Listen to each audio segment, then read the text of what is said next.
Vamos a empezar por el versículo de memorizar, Génesis 47, 27, que dice: Así habló Israel a la tierra de Egipto. Habitó Israel, perdón, en la tierra de Egipto, en la tierra de Gosén, y tomaron posesión de ella, y se aumentaron y se multiplicaron en gran manera. ¿Os habéis parado a pensar alguna vez lo que significa Gosén? ¿Lo habéis buscado, lo que significa Gosén?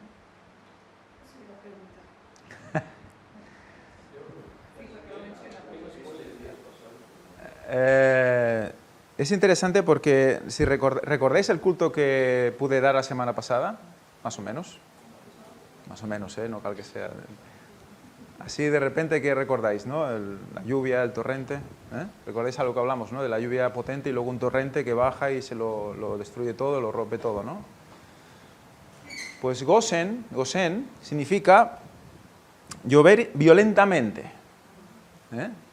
O sea, Gosén significa llover violentamente, con lo cual ya nos podéis imaginar en qué tierras fueron colocados los hebreos, ¿no? Fueron colocados en tierras que estaban muy fértiles, ¿no?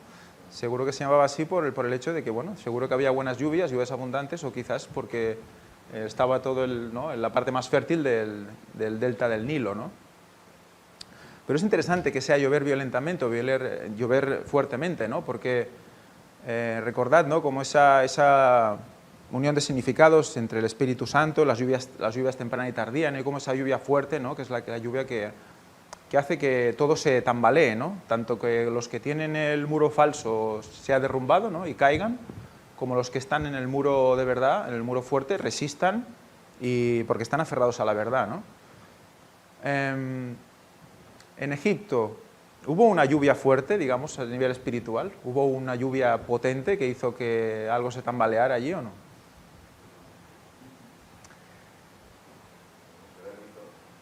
Granizo, ¿qué más? Pero a nivel espiritual, evidentemente tiene una connotación, ¿no? Pero claro, bueno, las 10 plagas, ¿no? Cayeron y de una manera brutal. Y ahí el pueblo de Dios tuvo que tomar decisiones, tuvo que obedecer para salvarse, ¿no? Incluso algunos egipcios, ¿no? También salieron con ellos, quizás por miedo, ¿no? Pero... A ver, la Biblia dice claramente que, lo explica Jesús, que el dedo de Dios es el Espíritu Santo, ¿no? Un torrente es derramamiento del Espíritu Santo. ¿Qué dijeron los sacerdotes egipcios? Dedo de Dios es este, ¿no? Claro que fue una manifestación del Espíritu de Dios muy fuerte. Muy bien, entonces ahí tenemos una lluvia, ¿no? Que, claro, podemos verla desde el punto de vista que Moisés los viene a buscar, ¿no? Y ahí, pues bueno, viene lluvia de conocimiento, lluvia de espiritual, porque él viene en el nombre de Dios, ¿no? Y para ellos fue como, bueno, una liberación, ¿no? Al principio no lo tenían muy claro, pero luego tuvieron que creer, ¿no? Tanto los egipcios como ellos. A medida que iban entrando las plagas, todos iban creyendo. Entonces había una lluvia realmente violenta, ¿no? Aquello fue en poco tiempo, ¿no? Y de ahí que salió un torrente. ¿Y dónde se fue ese torrente? ¿Quién sería el torrente? Ahí. El pueblo, ¿no? Ahí hubo una lluvia fuerte y el torrente salió, ¿en qué dirección, no? Hacia Canaán, exacto. Básicamente la primera parada fuerte, bueno, llegamos al estrecho o al Golfo de Áqaba, ¿no? Donde pasa en el Mar Rojo, ¿no? Y ese torrente, pues bueno, atraviesa el mar, ¿no? Y vimos como ese viento oriental abre el mar y luego pasan ellos, ¿no? Es como esa lanza que atraviesa el costado de Jesús y luego la sangre que sale, ¿no? ¿Y esa sangre dónde cae?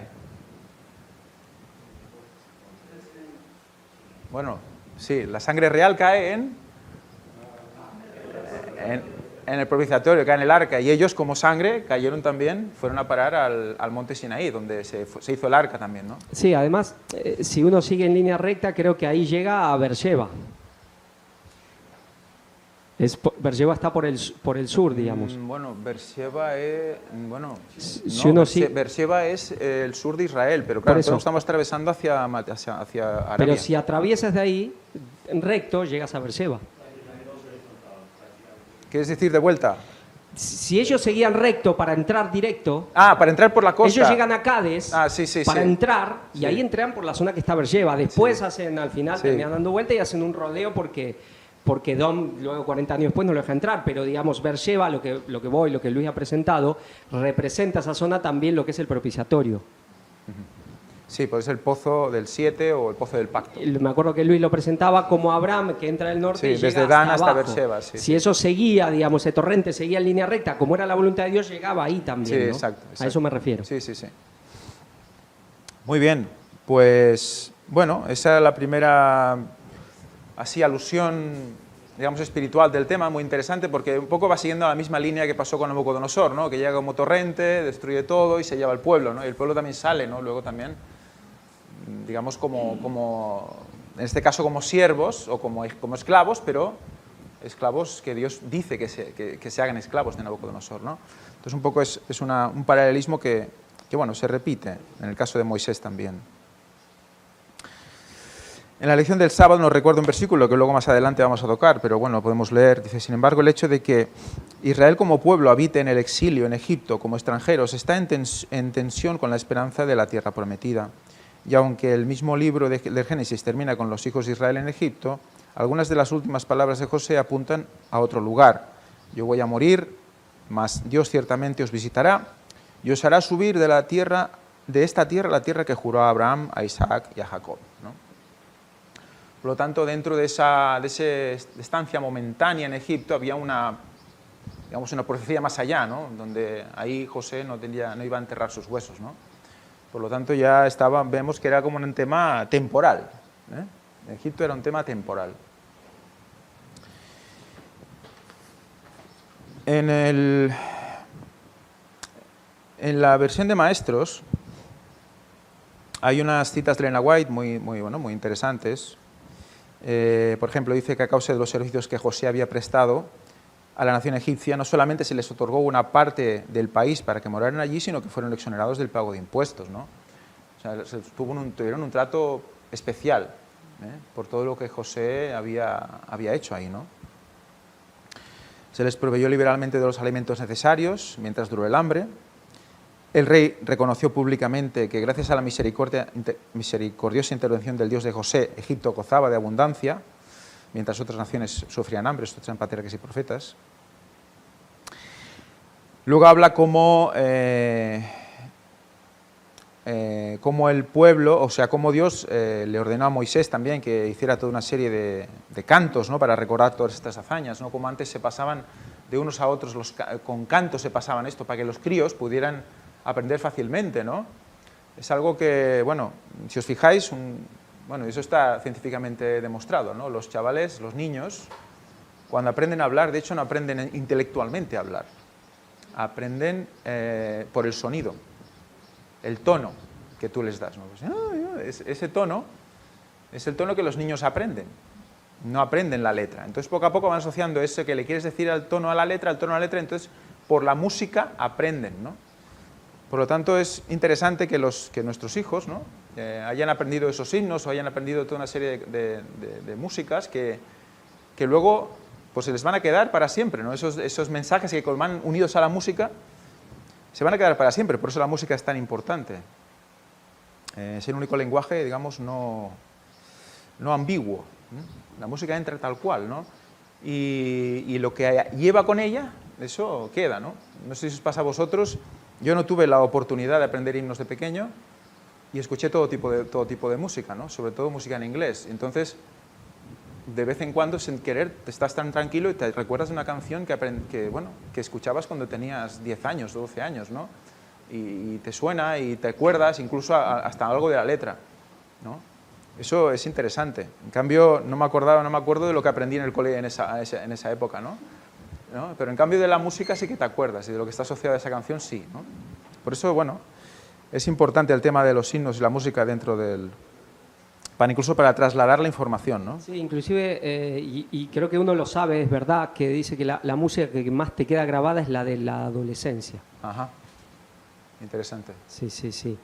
Y con respecto a los tonos de voz, la otra vez leí algo que me pareció súper interesante, que parece que lo que define, digamos, la manera, digamos, el habla de nuestros padres es lo que define nuestra voz interior. Ajá. Cómo se le habla a los hijos, ¿no? Porque eso define la voz interior y todo lo que es la voz interior, ¿no? Vaya. Interesante, ¿no? Porque, bueno, como dice Elena White, nuestros padres para nosotros son Dios. De pequeñitos, nuestros padres para nosotros son Dios. Porque ¿a quién le piden las cosas? ¿Al vecino? No, piden a ti. ¿Por qué? Porque tú se la puedes dar. Nosotros tenemos que actuar así con Dios también. Pedir las cosas a Él porque sabemos que Él nos la puede dar, ¿no? Ese es un poco por eso ser como niños viene también a ver con eso, ¿no? Que tenemos claro que Él nos la puede dar. Por eso insistimos, dice, insistid, ¿no? Ser importunos, ¿no? Dice, papá, ¿no? Al niño, papá, quiero esto, y el niño, papá, quiero esto. ¿Por qué? ¿No? Pues porque sabe que se lo puede dar. Lo ve ahí porque sabe, solo que el papá diga que sí, ya lo tiene, ¿no? Pues nosotros también tendríamos que actuar así. Señor, Señor, Señor, Señor, porque sé que si me lo das, mañana lo tengo, ¿no? Como el mundo mismo, si el Papa dice que sí, pues ahí lo tiene. ¿no? Exacto, me salió papa en vez de papá, tienes razón. Pues muy interesante esto. Son conceptos sencillos, quizás a veces pues, demasiado lógicos que tenemos por ahí dentro, pero que realmente son como niños. Si actuamos como niños ante Dios, la cosa tiene que funcionar. Luego más adelante nos dice, esto es todo citas de Elena White, Testimonios para la Iglesia, dice, se nos exhorta a traer a la memoria los días pasados en los cuales, después de haber sido iluminados, sostuvisteis gran combate de padecimientos. O sea, estos momentos en los cuales nosotros vivimos, el pueblo vivió situaciones difíciles, que luego el Señor ayudó a solucionar, o incluso nuestra vida personal, que hemos tenido momentos en los cuales hemos estado como desesperados, y en la oración el Señor nos ha reconfortado o nos ha dado la solución, ahí es donde nosotros debemos de acudir cuando nos encontramos en situaciones complicadas, ¿no? Recordar la última vez que el Señor nos sacó de un asunto, ¿no? Incluso situaciones en las que nosotros mismos nos hemos metido, ¿no? Porque la misericordia del Señor llega a un punto que es difícil de comprender, ¿no? Tanta misericordia por personas tan débiles, ¿no? Luego dice más adelante, esto ya en consejos de mayordomía cristiana, en la providencia de Dios diariamente nos ponemos en contacto con los inconversos. Dios está preparando el camino delante de nosotros con su propia mano derecha. Muy interesante eso, con su propia mano derecha. ¿Recordáis qué palabra hebrea significaba mano derecha?